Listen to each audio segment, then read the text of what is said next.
Buongiorno a tutti e benvenuti a una nuova puntata dei Pillole di Napoletano. Oggi parleremo di un termine che non si trova nei dizionari etimologici ma che è molto usato ancora oggi nelle case napoletane. Il termine in questione è sciardella.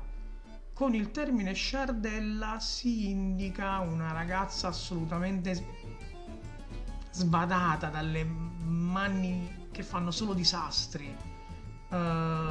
La ragazza che si fa scappare i piatti, che vanno a rompersi per terra, che lava male i pavimenti, che fa male le faccende domestiche.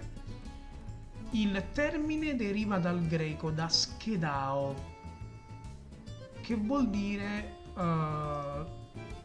sbadato, inconcludente e ha praticamente lo suo significato quasi pedissequo del termine in napoletano.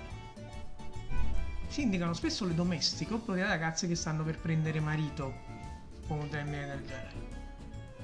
Detto questo, io vi ringrazio per l'attenzione, vi saluto, vi rimando a una prossima puntata di Pillole di Napoletano e come si dice sempre a Napoli, ciao Brin!